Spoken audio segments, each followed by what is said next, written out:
chaîne bu mag boobu ñu suñu élevage TV comme ni ñu ko waxee woon de continuité tey ñu ngi fii ci bergerie bu Galoya muy exposition Tabaski ñu ñëwoon seet si président Abou Kane muy président bu Galoya war a waxtaan ak moom ci exposition kon nag war a am lu defee pour nuyu Abou Kane Abou Kane ñu lay nuyu. maa ngi lay fay Fatou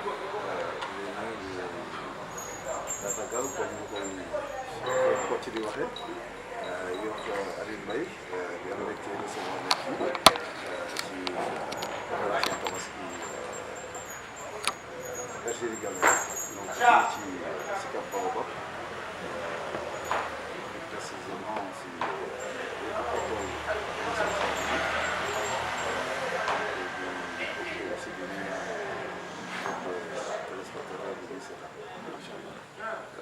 ñu gis ne daaw am na foo exposé woon ren ñu gis nga ko ñëw ci espace est-ce que mën nañu xam lan moo waral déplacement bi. waaw bon loolu dafa simple quoi parce que fi ñu nekkoon avant zone A donc boulevard de BRT bi dafa di am donc actuellement c'est impraticable ce qui fait que sore zone boobu comme nit yi fa la ñu xam donc je me suis dit que point de vente bu gënoon jege mooy point de vente Sicap Baobab bi donc autant ma ñëw fii Sicap Baobab yàlla def na ko affaire yi jafewul donc place bi nga xam ne macha allah di si sant yàlla bu baax parce que et je trouve que peut-être soriwul tamit te dafa nekk aussi si yoon bi nga xam ne dañ ko fréquenté bu baax daal. macha allah président ñu gis temps yi Dakar vraiment mën nañu wax ni Dakar yëpp dafa nekk en chantier tey ñëpp ñi exposé woon daaw ren dañu am problème pour exposé waat même place te gis nañ ni même li nga xam ne sax yéen am ngeen ko jamono bi mu ngi nekk ay espace yoo xam ne sax wóoratul parce que déjà instant bi Dakar dafa nekk en chantier est-ce que tey en tant que président FENAFO tey gisoo ni tey il est vraiment temps éleveurs yi ñu mën leen aménager benn espace boo xam ne képp tey ku bëgg a def opération tabaski fa ngay dem képp ku bëgg a xaru ngénte wala leneen fa ngay dem mu nekk benn zone boo xam ne zone bu ñuy préparer la nga xam ne rien que pour ñi nga xam ne dañu bëgg a jaay ay xar. bon man idée boobu ànduma si parce que tey jii ñëpp bokkuñu fi ñu dëkk ñëpp bokkuñu aussi ñuy doxalee ñëpp bokkuñu ñuy yere jëndkat yi ku si nekk aussi ak produit bi nga bëgg a jënd te je pense que aujourd'hui le charme de la tabaski mooy xar yi nekk si mbedd bi mooy dem peese gi comme ni koy gars yi di wax di dem di waxaale di bu fi génn fële jaar nañ si li may wax ni su tabaski jegewaan da ngay soo wàccee école yàkkamti mënoo wàcc classe dem dugg si dara li di wër soo jàngul tamit da ngay xëy suba ba moo nekk si dara yi je pense donc le charme de la tabaski Sénégal soo gisee tabaski Sénégal bi nekk vraiment unique au monde je pense que lii def si tax te lii yàqu dara parce que dañu ñëw defar suñu installé wu dañuy defar ko ni suñu demee tamit dañ koy defaraat même suñ ko defarul sax je pense que mairie yi war nañ ko mën a defaraat wala lu mel ne ay CG parce que après tout jaaykatu xar yi dañ fi ñëw pour servir nit yi ñëw pour jaay nit yi mais dañ ñëw pour servir leen parce que da ngay ñëw yow léegi sooy jënd xar soxloo dugg si ay oto dem ba fu sore da ngay ñëw sa buntu kër rek ngay ñëw jënd soo jëndee ba pare nit yi si ñu gën a bëri si appartement lañ dëkk mun nga ñëw dénkaane sa xar nga xam ni suñ ne suba la tabaski nga ñëw récupérer sa xar ren di defar dem sa yoon bon je pense que suñ defee nii nga xam ni zone yëpp foo dem am na xar personne n'aura à se déplacer je pense que loolu moo gën tey jii ñu naan dañuy dajale ñëpp benn bërëb te bërëb boobu tey jii suñ ko naroon am tey jii hors de Dakar lañ koy am imaginez-vous tey jii ñu naan dañuy dem par exemple Diamniadio aménager foofu wala ay feneen aménager foofu ñëpp dajaloo foofu ñëpp tàncaloo foofu ñëpp war a dem encore pour jënd foofu mais bu boobaa ñëpp même voie bi li ñu jël loolu day créer embouteillage et puis loolu les gens seront enclavement lay créer amul sens quoi moi je pense que nit yi dañ leen war a dimbali en dehors tabaski bi sax comme ni nga wax nga dañuy su ko bëgg a xaru ngénte wala yu demee dañ leen war a dimbali ñu yaatal seen bergerie yi nit yi disposer génn kër yi par exemple dem si bergerie yi wala dem si ferme yi parce que tey jii bu fekkee cousin da nga am sa ferme yi yaatu na yaatuwaay bi nga xam ni nit ki war nga mën a ñëw am sa client nga ne voilà damay dem jënd bergerie Galawa est-ce que am ngeen xaru tudd ñu ne woy am nañ xaru tudd woy nga ne voilà dinaa ñëw seen ferme nga ñëw ferme bergerie Galawa ñëw rend foofu sa xar defar lu ko foofu ainsi de suite ah nga xam war ñu leen regrouper ensemble au moins créer des zones yoo xamante ne la par exemple Dakar ñu créer benn pôle par exemple soo xoolee Pikine Guédiawaye ak beneen zone bu ko jegee Keur Massar peut-être ñu créé ko tam beneen pôle. Moi je trouve que c'est quelque chose d'extraordinaire, quelque chose de joli, c'est pas de l'anarchie. En tout cas nos voisins directs ne disent pas ça. su ma joxee exemple man mi ñun fii ñu ngi Baobab c'est un quartier chic mais ñii dëkk fii ñi nga xam ne suñu voisins directs au contraire tu les vois ils sont heureux de nous voir ici ñoo ñuy may ndox ñoo ñu ubbil seen i salon ubbil ñu seen i toilettes may ñu ay ndox may ñu courant may ñu lépp ça veut dire qu'on les dérange pas ñan la ñu déranger ñi nga xam ne ñëwuñu seen koñ loolu moom si jaaxal mais ñi nga xam ñu ngi seen koñ déranger wuñu leen donc loolu la war nañ ko xoolaat bu baax je suis pas contre le fait que ñu naan nañuy def ay pôles les pôles là ça existe déjà mais peut-être que yooyu la ñu war a améliorer parce que tey jii dans chaque département am na daral li nga wax noonu am na mooy daral yi rek tey jii département Pikine ñaata daral la am département Pikine lu mu dee am na ñaari daral yi nga xam ni c'est des daral permanents daral Sicap Mbao mu ngi fii daral Seras mu ngi fii te su tabaski ñëwee dañuy créer ay points de vente yeneen yi nga xam ni ay cité enseignant ak feneen maintenant lan moo phénomène bii ñu gis léegi si ville bi c'est un phénomène qui date pas de longtemps ah soit peut-être une dizaine voire une quinzaine d'années soo xoolee kañ la commencé gën a bëri c'est parce que bon c'est pas pour fëgg suma dënn wala leneen mais man je dis que bi ma commencé installer ay points ci la gars yi commencé bâche yi commencé bëri ñi si def ndànk-ndànk di si topp di copier ba fu mu ne ni kii na mais man je me rappelle bi ñuy installé point man ak Gallo Thiello bi ma ñëwee ne Gallo fii lañ koy installé mais au départ il n'était pas d'accord parce que dafa ne non fii dafa wét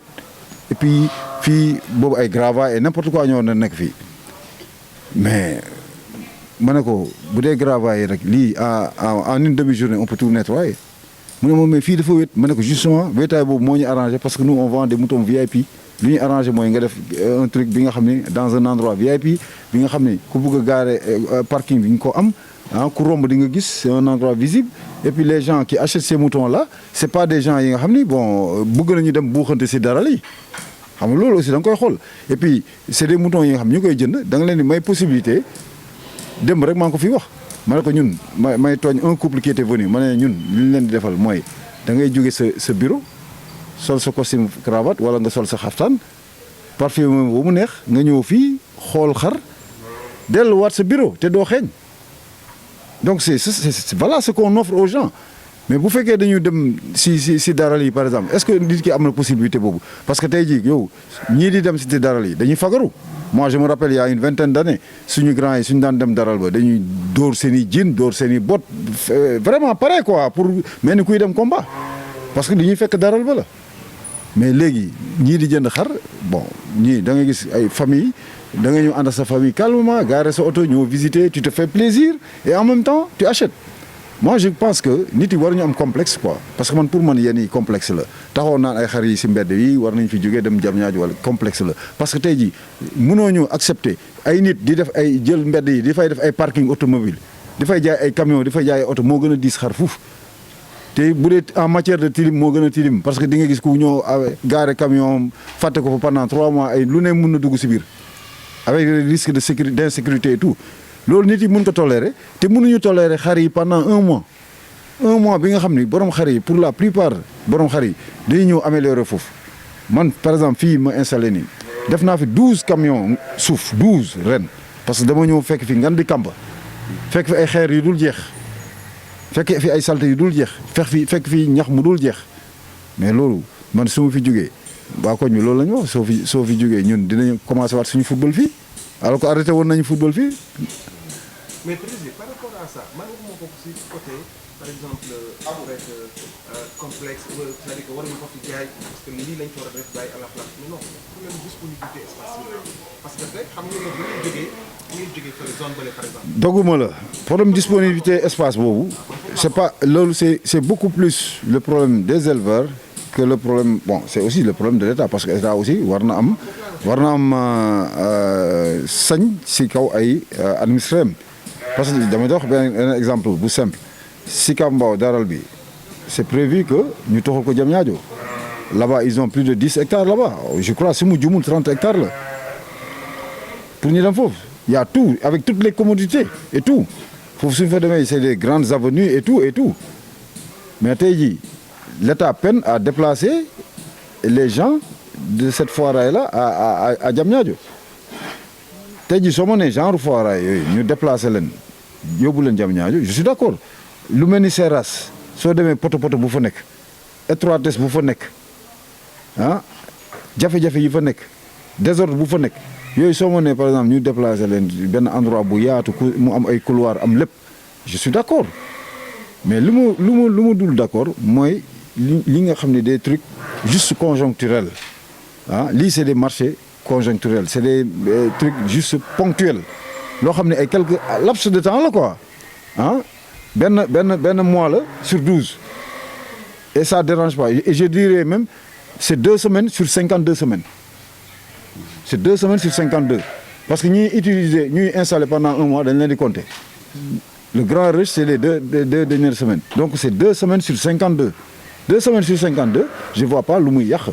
tey jii soo demee Maroc moo gën a développé Dakar téeméer yoon seen koñ yi ñoo gën a set suñu koñ téeméer yoon ñoo gën a ligg si téeméer yoon foofu doo gis suuf de règle et pourtant su tabaski jotee ñoom dañuy génne seen xaalis si mbedd yi comme ñu def nii di jaay donc waruñu am complexe boobu parce que tey jii on a beau copier mais tabaski dafa doon Sénégal li nga xam ni Sénégal rek la am dafa bokk si suñu culture tey jii yéen ñëpp li may wax nii yéen ñëpp vivre ngeen ko kan moo ñëwul daw jàng wala soo dawul jàng sax nga wàcce école au lieu que nga ñibbi nga ne noo xaaral ma wëndaalu si dara li su tombé woon vacances man je me rappelle dama vacances su jotaan tey jii mu tombé ay tabaski mais suba ba ngoon si dara lii laay nekk su ma daan jël oto par exemple di dem si banlieue bi da ngay romb Seras mais da ngay ñëw taxaw si di si fenêtre bi doo yëg sax voyage bi parce que da nga doon xool ay xar mais je dis que loolu ça fait partie de nos réalités te tey jii loolu bokk na si charme tabaski tey Sénégal c'est les préparatifs dem waxaale xar ñëw kii ainsi de suite dem marché HLM xotti ay yére ainsi de suite tailleur yi di ñëw ba 2 heures du matin ainsi de suite c'est ça le charme de la tabaski. Par rapport à la disponibilité de l'espace encore une fois l'espace mooy li mu la wax nee naa je suis parfaitement d'accord avec toi si on dit foraay yi am actuellement c'est des forails dépassés est-ce que comprendre loolu war nañ leen mën a toxal te loolu amal nañ ko espace. tey jii nee naa la daral Sicap Mbao li mu la wax ni renseigne-toi forail bu Sicap Mbao il est prévu depuis plus de 10 ans depuis temps Ablaye Wade que ñoom ñu toxu Diamniadio ils ont un espace de plus de 30 hectares là-bas bi nga xam ne dédié avec des commodités toutes les commodités tu vois et il y aura pas de risque parce que nag yi duñu romb buntu kër Moussa Yade wala suma buntu kër di menace suma famille ah su jógee camions yi suñ jógee si àll bi foofu la ñuy ñëw dugg directement et dina wàññi embouteillage et tout ça dina wàññi risque d'accident yi mais loolu tey jii ça pose problème parce que ñii nekk éleveurs yi nekk Sicap Mbao nanguwuñu bouger te dafa mel ni état bi aussi ñemewu leen fa jëlee et là ça pose problème état bi amul autorité pour jëlee leen fa amul diplomatie bu leen fa jëlee alors que ñoom fu ñu nekk foofu ils sont à l'étroit te foofu c'est un quartier bi nga xam ne habité. Non, mais pour nous clore, chapitre boobu, moi quand je parle de disponibilité, c'est-à-dire qu'aujourd'hui, comme je vois l'exemple, c'est-à-dire que tey fi nga xamante ne la foofu la te tey gis nañu de plus en plus éleveurs yi ñu def ay opération tabaski ku ci nekk day def opération tabaski maintenant fi nga xamante ne yow da nga koy def opération tabaski chaque fois bu ñu ko defee daal yow dootoo fa def opération tabaski foofu laa waxee ne disponibilité de l'espace léegi bu ñu demee ba espace yooyu nekk Dakar kenn mënatu ko def opération tabaski foofu laa waxee léegi bu baax kon. Non là je suis d'accord mais foofu tollooguñ fa xam nga nit ki loo gis si tolluwaay la étape par étape xëy na Dakar dina toll foo xam ne sax nit yi peut-être oto yi sax dinañ ko gaaree Diamniadio commencé dox ay tànk di jël TER tey jii am nañu ay cadres yu bëri man gis naa ay patron ay cadres yu mag yu dëkk Rufisque yi nga xam ni tey jii seen oto utiliser tuñ ko TER bi la ñuy jël wàcce gaar dox dem dugg seen bureau suñu wàccee doxaat ñibbi loolu ki l'aurait imaginé il y a 3-4 ans donc c'est pour vous dire loo gis tolluwaay la peut-être dinañ toll foo xam ni duñu soxla loolu dootu amati espace du tout ah wala espace yi sera plus adapté et en ce moment-là on va s'adapter ñu def loolu mais instant bi tolluwuñu foofu instant bi y a assez d'espace fi ñu toog fii nii ah espace la boo xam ni suñ fi installé wul woon tey ji ay buuju man ñoo fi toog li mu wax ni inventé wu ma ko espace yu bëri yi nga xam ne yu ñuy installé c'est des espaces inutilisés et parfois même inutilisables donc loolu tolluwuñu foofu pour le moment suñ fa tolluwee nag en ce moment là on pourra trouver d'autres solutions mais instant bi tolluwuñu foofu. voilà donc du ñu def rek lu dul laajaat Aboukan mu jox ñu filiation bi fi mu exposé nan la nit di def bu ñëw ba fii ak numéro téléphone bi. waaw bon fi ñu exposé mooy Sicap Baobab soo leen xoolee am na yoon yu bëri yuy mën a fii bu fekkee da ngay jógee centre ville Colobane ak yooyu 2 voies point E 2 voies yi séparé point E ak Amitié ñoom dañuy mën a directement fii soo jógee point E Amitié 2 voies yi ngay jël pour déboucher pour dem cité Kër Góor gi 2 voies yi fu muy jeexee foofu la daral bil nekk sinon Bourguiba tamit soo ko jëlee ba romb stade Demba Diop premier carrefour Escort bi la deuxième carrefour bu croisement point E bi la nga jël à droite boobu tam nga continuer tout droit bu fekkee VDN bi nga jóge soo génnee cité Kër Góor ji pour dem si Sicap yi rek moom ngay njëkk a daj c'est soriwul c'est à côté de école Machallah c'est à côté du restaurant le Thiof c'est à côté aussi soriwul aussi mairie Barthélémy Diaz comme ni koy gars yi di woowee voilà. léegi lu ñuy def rek lu dul ñëw ci derrière question bi ci première partie bi muy tey exposition bi nga xam ne moom nga def tey est-ce que mën nañ xam yan catégorie xar ñoom ñoo fi nekk di disponible. waaw fii catégorie xar yi fi nekk bon race yëpp a ngi fi donc xam nga suñu waxee tabaski moom race amatu fi donc catégorie aussi bon mun naa wax fii xar bu gën a yomb 150 000 la bu gën a cher dépassé na 1 million. kon nag di rappeler gars yi rek su ngeen xoolee ci suuf di ngeen gis numéro téléphone bu suñu élevage TV muy ñaari numéro yi incha allah kon Lune Mbaye.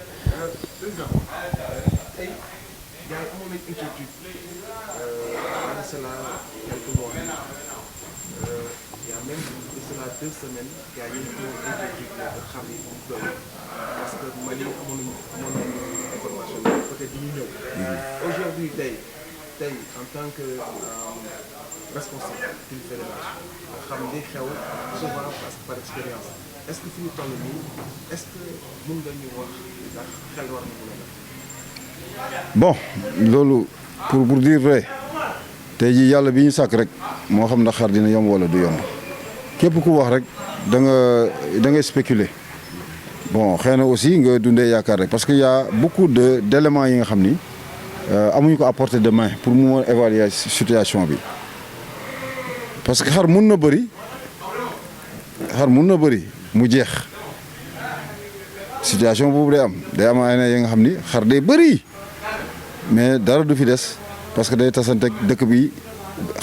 xaalis génn xaalis di circuler entreprise yi am xaalis di jënd ay centaines de moutons di koy maye ainsi de suite comme xar nu mu mënee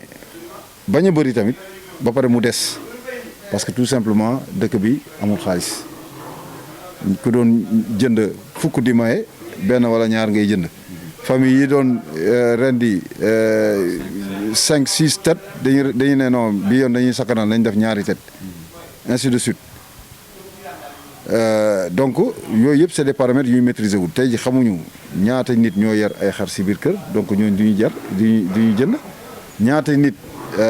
ñoom ñooy tabaski ñaata xar aussi exactement moo nar a dugg xam nga pour le moment suñu xoolee li jot a dugg ba tey ji à 3 jours de la tabaski ñu comparé ko ak li jot a dugg daaw à 3 jours de la tabaski loolu mun na dal xel mun na dal parce que da ngay naan ren li jot a dugg depuis 15 jours ba instant bi comparé à l'année dernière moom moo gën a bëri mais est-ce que tendance boobu dina continuer suivre est-ce que tendance boobu du renversé wu loolu xamaguñ ko te nu xamuñu aussi daaw xamoon nañ ñaata ñoo consommé mais est-ce que ñaata ñoo jënd ci daral yi mais est-ce que ñoo jëndoon yëpp ndax day yokk ndax day wàññeeku offre locale bi aussi man lu personnellement lu tax peut-être lu mën a daral suma xel mooy ni tey jii offre locale bi c'est-à-dire xar yi waa Sénégal produire di koy jaay ci marché bi soo xoolee 3 dernières années yëpp dafay yokk daaw par exemple offre locale bi yokk na de 50 000 têtes daaw jéeg à peu près yokkoon na lu toll noonu donc ça veut dire que production locale bi mu ngi yokk te soo ñu xoolee aussi daaw ak ren du ma nee ñax bi fekkante na mais amul creuser trop c'est-à-dire ñax bi aussi gaawul jeex parce que daaw pluviométrie bi ci àll bi baaxoon na ah donc ce qui fait que je pense que aussi xar yu bëri suñu nee xar bëri na war na mën a bëri ci àll bi war nañ ko mën a gëm ah leneen li mooy man am na suma mbokk yu bëri pël yi nga xam ne dañuy am ay cheptel ay milliers de têtes te ñoom soxluñu xaalis daanaka dafa leen neex ñu jaay rek mu neex la ñu bañ a jaay léeg-léeg suñu sentir ni marché bi dafa nar a saturé dañuy téye war seen xar ñoom amuñu problème pour téye seen xar bu fekkee sentir nañu marché bi suñ demee dinañ jaay ñoom ñëpp dañuy génnee seen xar te gëm naa ni ren ñu bëri jarga yu bëri dinañ génnee seen xar parce que ren ndax ni ñu coow xar day manqué Mali ñëwul du ñëw ah ñu bëri dinañ am fit génnee seen xar donc parce que di leen di wóor ni peut-être suñ ñëwee dinañ jaay loolu aussi tax na ma am espoir leneen lii tax aussi ma am espoir mooy ni maliens yi ak mauritaniens yi ñoom Sénégal ça constitue un gros marché pour eux parce que tey jii luy dugg liy dem diggante ñaari dëkk yooyu rek ëpp na 17 milliards si xaalis te loolu du ay caaxaan ah donc avant sax autorité maliennes yi di libérer man gëmoon naa ni maliens yi dinañu en force parce que ñoom ils ont besoin de vendre au Sénégal léegi nag lu gën a c'est encore plus rassurant d'autant plus que levé nañu embargo bi et à effet immédiat te ñëpp léegi ubbi nañu frontières yi te gëm naa ni maliens yi dinañu ñëw en force pour jaay ah donc. Mais président, est-ce que loolu c'est un avantage pour les opérateurs locaux par exemple le fait que ñu ubbi frontières yi alors qu'au départ peut-être ne woon nañu ñi nga xam te ne produire woon nañu Sénégal le fait d'ouvrir est-ce que ñoom benn sens. mais faut-il protéger les opérateurs locaux et laisser les consommateurs ou protéger les consommateurs et laisser les opérateurs économiques les opérateurs xam nga loolu projet la véritable question c'est ça maintenant état su taxawee war a def arbitrage entre protéger consommateur bi ak protéger commerçant bi xam nga ne état bi consommateur bi lay kii parce que un moom moo gën a vulnérable deux moom moo gën a bëri aussi suñ ne ñii c'est une masse de 1000 personnes ñii c'est un groupe de 10 personnes mais yow masse 1000 personnes bi ngay jàppale ngay xool ngay régler seen problème ah donc aussi simple que ça tey jii état bi lu ko gën a soxal même su buggee protéger producteurs locaux yi mais consommateur bi ñoo ñëw en priorité ah donc loolu c'est une réalité bi nga xam ne ñun bon en tant que aussi on a beau être des entrepreneurs réalité boobu c'est dafa am te dañ koy nangu ah maintenant il faut juste réguler ah il faut juste réguler ah te aussi les producteurs locaux aussi les entrepreneurs locaux aussi bon il faut que ñu sóoraale situation boobu ah parce que situation boobu moi je dis que du yàq dara si seen business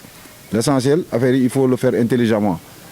au lieu que nga toog di spéculer man souvent loolu lay wax booy di jaay suma wet dama leen di ne dès le départ jéem leen loolu suñ leen tegal bénéfice lu mu néew jaay leen ngeen utiwaat ngeen def ay rotation yu bëri boobaa au moins vous en sortez mais soo toogee fii naan bon xar bi dama si dàq bénéfice bu bëri ngay xaar di xaar tabaski dina ñëw li ngay jaay du bëri te soo moytul tu peux passer à côté ah donc loolu aussi lu ñu war a bàyyi xel la maintenant comme ni ma wax rek il faut réguler les choses quoi nañu xool nag nañu trouver le juste milieu quoi ah nañu trouver le juste milieu maintenant le jour où nous on sera en mesure d'assurer l'autosuffisance en ce moment-là mais on va taper sur la table et dire à l'État nañu tëj frontières yi loolu c'est clair mais tey jii mënuñu ne état bi teyel frontière bi protéger producteurs yi alors que producteurs yi mënuñu assurer l'autosuffisance loolu amul sens maintenant le jour où on pourra assurer cette autosuffisance-là en ce moment-là mën nañ ne voilà tëj leen frontières yi boobaa suñ tëjee frontières yi ah ñëpp dinañ mën a am seen xar parce que ñun on aura assez produit donc c'est aussi simple que ça. de l'autosuffisance parce que actuellement c'est en fait moom mooy kàllaama bi génn régulièrement léegi ci gémmiñu éleveurs yi ci gémmiñu autorité on parle toujours d'autosuffisance maintenant tey en tant que président FENAFOCO naka nga xalaatee ne ci noonu la ñu war a demee ci autosuffisance bi et que tey yow si sa gis-gis ak expérience est-ce que bu ñu naree projeté wu ci projet boobu ci combien de temps moi je pense que autosuffisance am na loo xam ne suñ ko toppee sérieusement on peut atteindre facilement l'autosuffisance même en 5 ans mooy lan parce que autosuffisance mooy lan tey jii li ñuy produire moo ëpp wala tolloo nag li ñuy consommer donc loolu pour ñu am ko dañuy mooy nañ yokk production viande bi ñuy consommer soo doon suñu doon consommer ma joxe exemple banal mu doon par exemple 10 000 tonnes la ñuy consommer ah nañu produire au moins 10 000 tonnes wala 11 000 wala 12 000 tonnes loolu mooy autosuffisance maintenant loolu nag instant bi ñun suñu soxloon 10 000 tonnes on est à deçà de ça on est peut-être à 70 000 tonnes wala 60 000 tonnes donc on est à 7 000 tonnes wala 6 000 tonnes suñu soxloon 10 000 donc ñun foofu lañ toll maintenant nan lañ def pour yokk ko nag loolu mooy wax ji pour man pour yokk ko pour am autosuffisance il y a plusieurs voies d'abord avant tout il faut diminuer la mortalité parce que mortalité bi dafa jéggi dayoo surtout si àll bi il y a beaucoup de femelles qui meurent et il y a surtout une forte propension de la mortalité embryonnaire c'est-à-dire femelles yi nga xam ne dañuy dem ba ëmb bi yàqu donc loolu dafa bëri donc naka la ñuy fexee nag ba diminuer cette mortalité là c'est d'augmenter d'abord le taux de couverture vaccinale parce que tey jii soo xoolee Sénégal moins de 25% jur gi ñoo vacciné wu imaginez tey jii soo maanaam ñeenti jur yu ne benn moo si vacciné wu xam nga loolu dafa tuuti on n'a même pas encore atteint la moitié te fii am na feebar yi xam ni ba léegi éradiqué wuñ ko te dañuy rey peste des ruminants mu ngi fii passerolose yi ñu ngi fii ah les maladies liées aux entérotoximies ñu ngi fii ah le botulisme est là le clavelé est là ainsi de suite ah la fièvre de la vallée du Rift yooyu yëpp ñu ngi fii c'est des maladies très dangereuses yi nga xam ni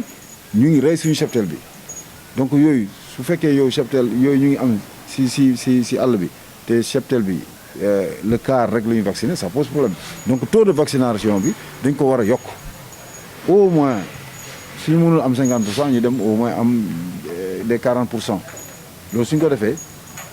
épidémie yi dinañ wàññi seen doole mën nañ dem sax ba éradiquer yenn feebar yu mel ni ay peste donc loolu dina wàññi mortalité bi. leneen luy wàññi mortalité bi mooy aussi fexe ba mu am assez de cours d'eau assez de points d'eau pour que xar yi nekk ci àll bi mun a naan bu baax parce que am na xar yi nga xam ni dañuy naan tey jéggal suba gannaaw suba la ñuy naanaat wala pour ñu naan il faut que ñu parcourir ay 10 kilomètres dem naani ñëwaat balaa ñu ñëwaat li ñu naanoon yëpp say mu ngi ci àll bi donc loolu xar yu bëri loolu daf leen di rey lekk bi tamit même chose léeg-léeg da ngay gis xar day parcourir ay kilomètres yu bëri pour lekk tuuti ñax quelques grammes yoo nga xam ne du ko doy dara donc loolu aussi day yokk mortalité bi. maintenant suñu wàññiwee mortalité bi déjà ku wax wàññi mortalité bi rek mooy yokk nga population bi parce que xar bu deewul dina dund dinañ ko compter bu deewul tamit dina jur dina reproduire donc ku wàññi taux de mortalité bi di nga participer ci kii bi. beneen bi mooy accroître la productivité c'est-à-dire xar yi productivité bi dafa faible trop. soo demee ci àll bi di ngay gis xar yu bëri yi nga xam ni ay femelles yoo nga xam ne dañuy war a jur tous les 6 mois wala tous les 7 mois femelles yooyu dinañ toog au lieu que ñu jur tous les 7 mois tous les 2 ans wala tous les 3 ans la ñuy jur tout simplement parce que lekkuñu ba doyal bu fekkee seen ëmb dafa tombé nawet alhamdulilah mais su tombee noor ëmb bi day raté donc femelle bi su fekkee lekkul normal déjà pour mu jàpp problème la parce que femelle su lekkul normal su day tëb di répéter rek pour mu jàpp donc c'est un problème su jàppee tamit pour mu nekk ay seex sax foofu day jouer ci prolificité bi aussi parce que aussi faut que ñu rappeler que les portées gémellaires nit yi dañuy foog ni ci giir bi la ci lignée bi la dañuy foog ni xar bi comme day seex doomam day seex sëtam day seex non du ci giir bi portée gémellaire ça dépend ci entretien xar bi c'est-à-dire instant bi xar bi di tëbu kii bi état de forme bi bu fekkee état de forme bu baax la ci lay ëpp chance def portée gémellaire wala ay triplé que su état bi décès donc état bi du jouer ci qualité fœtus bi mais plutôt ci nombre bi lay jouer donc loolu aussi xar yi ça veut dire que s'ils sont bien nourris prolificité bi day yokk s'ils sont bien nourris aussi ils ont plus de chance tëbu jàpp donc ils ont plus de chance aussi pour conduire à bout seen gestation parce que su fekkee ils sont mal nourris soit ñu am ay toxines ñu dee wala doom bi su juddee tamit day chétif yaay ji du am meew donc même su doom bi juddee tamit du baax donc loolu yëpp day wàññi prolificité bi donc day wàññi productivité bi loolu aussi si on parvient à régler ça femelle di lekk normal di naan normal prolificité bi dina yokku donc nombre doom yi dina yokku femelle yi dina mun tous les xar bu doon jur tous les une fois par 2 ans xar bi léegi su jur at bu nekk ñaari yoon loolu yokkute la. tey jii am na zone yu bëri tey jii am na ndox du fa ñàkk toute l'année par exemple les zones lu ñuy wax la zone du Waalo lu ko dalee Saint-Louis ba Bakel le long du fleuve du Sénégal bi nga xam ne dafa mot na plus de 240 000 hectares loolu par exemple ñu fa nekk tey jii war nañu mën a def élevage semi extensif maanaam su nawet bi ñëwee ñu dundee ñax bi su nawet bi passé ñu béy di jox xar yi ñuy lekk ba pare ñu leen di mettre en stabilisation su noor bi ñëwee ñu bañ a dem si àll bi comme àll bi amul dara ñu téye leen foofu ñax bi ñu emmagasiné woon si récolte yi ñu téye leen di leen koy dundale donc loolu mooy semi extensif loolu aussi il faut que ñu basculer vers foofu ñu inciter suñu mbokk yi ñu def loolu aussi dina tax dina yokk productivité bi fi may daanale dernier aspect bi nga xam ni mën nañu mener à l'autosuffisance mooy ni comme dañu naan autosuffisance il faut yàpp bi yokku ah production yàpp bi donc production yàpp bi aussi loolu dafa dépendre si lenn parce que race yu ñuy gën a rendi soo xoolee pël beeg la trois biir bi wala warale bi te yooyu dañoo tuuti donc yooyu il faut que ñu améliorer leen ah parce que dibiteri yi tey ji soo xoolee ñoom ñooy gën a consommer kii yàppu xar wala kii restaurant yi te ñoom yàpp bu ñuy gën a soxla mooy yàpp agneau bi soo gisee ñuy abattre femelles yi c'est parce que du ñu gis ay kuy yu duuf donc femelles yi surtout femelles yu ëmb yi parce que femelles yu ëmb yi ñooy gën a duuf donc loolu aussi ça pose problème maintenant loolu pour parer à ça ah nañu produire nañu yokk lu ñuy produire si en viande donc agneau yi nañu yokk seen poids parce que yooyu seen agneau yi dafa tuuti race yooyu seen agneau yi entre 8 et su bëree bëri ba bëri entre 8-10 kilos la tey jii il faut que ñuy produire ay agneau yi nga xam ni ñooy gën a jeune ah agneau yi am sur le marché ñi nga xam ne dañu am ay 10 mois 11 mois ah ñu am ay agneau yi nga xam ne dañu am 4 mois wala am 6 mois ah def soo leen feesee ba pare ñu indil ay 20 kilos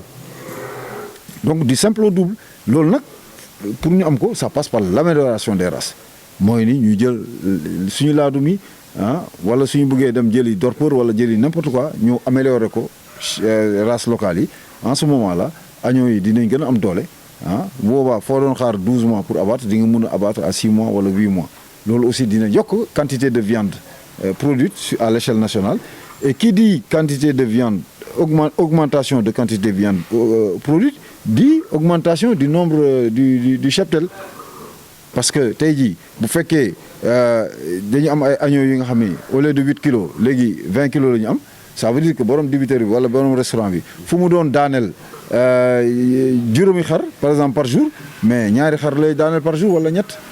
boobaa tamit dootul soxlati encore rey ay femelles dootul soxlati rey lu bëri et du coup le problème est résolu donc si je résume en un mot pour atteindre l'autosuffisance il faut d'abord diminuer la mortalité il faut accroître la productivité il faut basculer vers de l'élevage extensif à l'élevage semi-extensif il faut améliorer les races loolu suñ ko defee en 5 ans on peut atteindre l'autosuffisance en mouton maintenant loolu mënuñu ko def tant que aussi les entrepreneurs ma yokk ko si il faut qu'il y ait des entrepreneurs privés yi nga xam ne qui se spécialisent dans la production ovine dans l'embouche ovine ñiy jël di récupérer ay agneaux di leen di engraisser tabaski yooyu ñu jaay wala di jaay restaurant yi wala di ñëw dajale ay femelles yu bëri si ferme yi di leen di bayal fourrage boole leen ay géniteurs yu baax ñuy produire ay agneaux donc tey jii je peux donner un exemple on a un gap de 200 000 têtes moi je dis que 200 000 têtes 200 éleveurs sénégalais mën nañu ko régler ku si nekk su defee 10 000 têtes ku si nekk nga créer sa ferme nga def sa 10 000 têtes régler nañ ko 200 éleveurs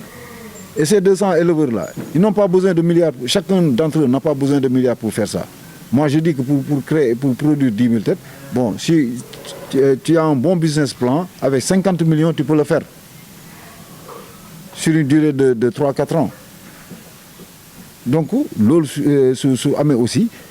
maintenant leneen lii fi may daanale mooy loolu su amee à condition que le vol du bétail aussi ñu éradiquer ko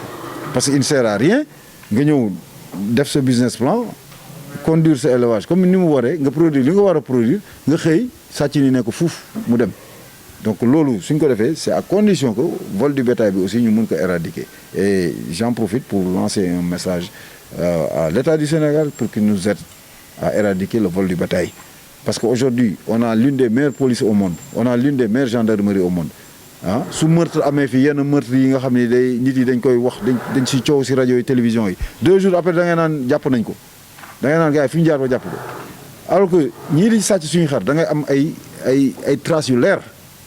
en général ñii di sàcc si bergerie da ngay am trace yu leer léeg-léeg sax nga jàpp numéro oto mais duñ ko suivre jusqu'au bout donc il faut que ñuy jàpp sàcc yi di leen il faut que ñu traquer leen jàpp leen juger leen door leen sanction bi suñ ko defee yaakaar naa ni le problème sera résolu pour ñu organiser filière bi te pour organiser filière bi il faut que ñu booloo nekk benn ñu am benn bopp lépp luy suñu intérêt ñu defandoo ko xàccandoo dóorandoo tey jii FENAFO am na projet bu ambitieux qui consiste à homologuer le laadum te homologation laadum boobu intérêt bu mu am mooy fexe ba laadum bi am carte d'identité bu am laadum bi nekk un label bi nga xam ne dinañ ko mën a jaay bitim réew parce que tant que homologué wuñ ko peut-être mën nañ ko jaay ci sous-région bi waaye mënuñu ko jaay Maghreb mënuñu ko jaay Europe mënuñu ko jaay Amérique mënuñu ko jaay ci pays arabes yi parce que homologué wuñ ko donc homologation boobu ñun FENAFO ñu ngi ciy liggéey ne ku ci nekk ñu dugal ci sa loxo ñi nga xam ne dañu yaakaar ne aussi dañu xam xam-xam kenn moomu ko ku yaakaar ne da nga am xam-xam vraiment ñëwal ci ñun on te tend la main ñëwal nga wax ñun li nga xalaat ku yaakaar ni aussi ni ñuy doxalee du noonu tamit ñëwal nga waxtaan ak ñun soo ñu mënee jubanti nga jubanti ñu association yi nga xam ne bokkuñu ci aussi nañu fexe bokk parce que ñii jaar fii ñii jaar fële loolu duñ jëmale kanam fu mu ne nii on n'a qu'à penser à nos enfants et à nos petits-enfants nañu xalaat ni ñun on est un pays pauvre nañu xalaat ni ñun fi ñu toll tey Brésil fa la tolloon peut-être y a 20 ans donc rien n'est impossible booloo rek nekk benn liggéeyandoo xàccandoo dóorandoo loolu en tant que président FENAFO loolu lay lancé comme message li may lancé message aussi en tant qu'éleveur aussi mooy ñun war nañu dépasser méthode yu ñuy utiliser nii parce que moi je peux pas concevoir tey jii ngay jël ay millions di koy def ci dara ba pare loolu du rentable ngay continuer di ci wéy di def loolu ak jël sa xaalis ñëw dajale ko taal ko ak almet benn la te malheureusement c'est ce qu'on vit parce que bergerie bu ndaw boo laal tey jii ay millions la tey jii ñu ngi nii dépendre ci ay usines di yuuxu naan aliment bi cher na wala état bi nii wala naa alors que loolu xëy na état bi am na ci responsabilité mais ñun aussi am nañ ci responsabilité parce que suñu jëloon suñu responsabilité bopp au moins am suñu indépendance mu am loo xam ne ñu ñoo ko mënal suñu bopp situation bi di am tey jii suñu bu fekkoon ñi ko mën suma classe gi nga xam ne am nañu tool am nañu moyen béy ñëpp béy nañu ñu am ensilage ba mu ne gàññ am fourrage ba mu ne gàññ tey jii aliment du chéré nii parce que bu aliment naree cher nga ne ko ñukk foofu joxe sa ensilage kese dina dundal sa xar dinañ normal parce que tey jii pël-pël yi am na si yoo xam ne tey jii suñu wàccee Dakar dañuy gis dañuy duuf dañuy ndang la ñuy def te pourtant dañuy lekk ripaas ñax rek la ñuy lekk donc loolu dañ si bàyyi xel loolu yàgg naa ko wax bi mooy wax nañu béy boobu Covid amul bi mooy wax nañu béy boobu guerre Ukraine amul c'est pas que j'ai vu venir non parce que du ma waliwu du ma leneen mais c'est que loolu mooy yoon tey ji am na nit ki am na loo xam ne da nga ko war a moomal sa bopp quoi.